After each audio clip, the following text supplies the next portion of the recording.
Hello everyone! And it's a brand new day and welcome to Kiko's Fantastic World.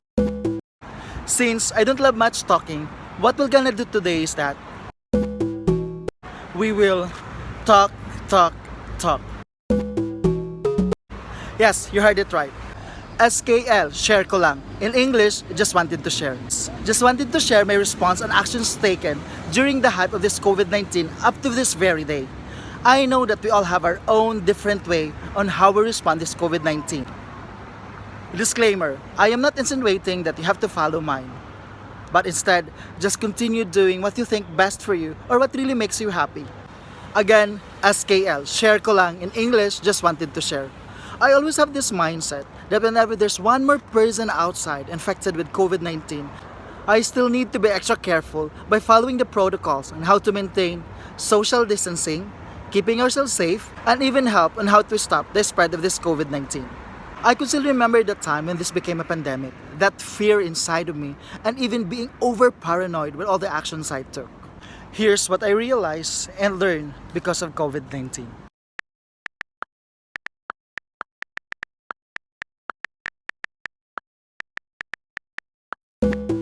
First, to have a right relationship with God, and that includes praying and giving thanks always. We all know and believe that there's God, but do you think it is just enough to just know Him without knowing Him deeper? This helps to keep my sanity intact. Keeping myself grounded and holding on to my faith to our one and only God really helps me a lot. Second, constant connection with my loved ones. I did not realize this, not until this pandemic came to pass.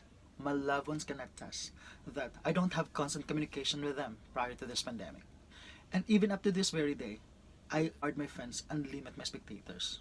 For me, what's important is that I'm constantly communicating with my immediate family, especially my parents, and making them feel how significant they are. And knowing that they are okay during this season is more than enough for me. Third, mingle people having positive mindsets. As an overseas Filipino worker here in Dubai, I've met with different nationalities, even at work or even outside. Choose your friends, choose the people whom you want to be with. I don't want to be with those toxic people because I know that my thinking, my decision making, everything will be compromised. And I don't want to be with those people that the only words that comes out in their mouth are just negativity. I have this mindset that if I am with those people, I have to be the salt and light of the group. That does not mean that I will avoid them. That does not mean that I will not talk to them. Fourth, making an impact to others. That includes to those strangers or even those people whom we just met. There are so many ways that we can make impact to others. Not just giving them something to eat or some financial assistance, but also some kind words. Because there are those people who need an advice, who need your presence, who need someone to talk to. Sometimes we're thinking that we are the most less fortunate.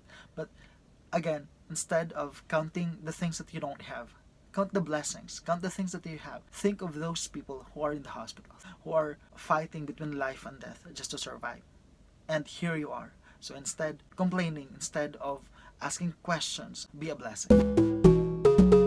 Fifth, never forget to eat healthy food, having enough rest, doing daily exercise, and read books that will feed your mind, soul, and spirit.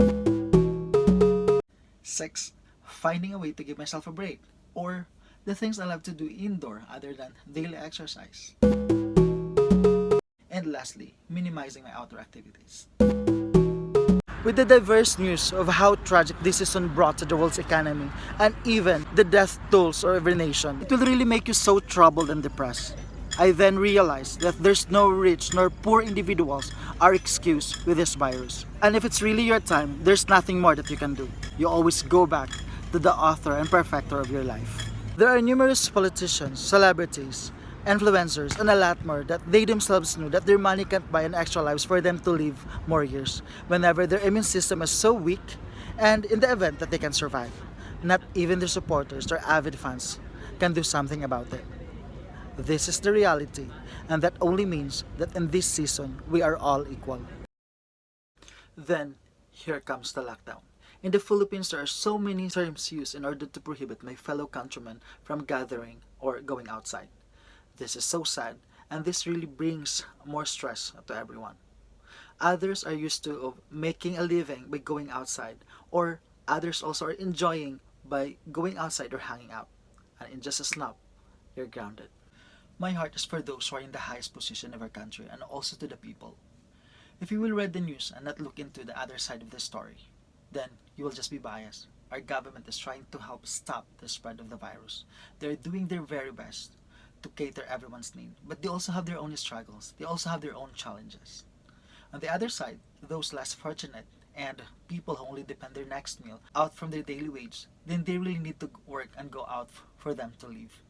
This is where the clash between people and the government officials started.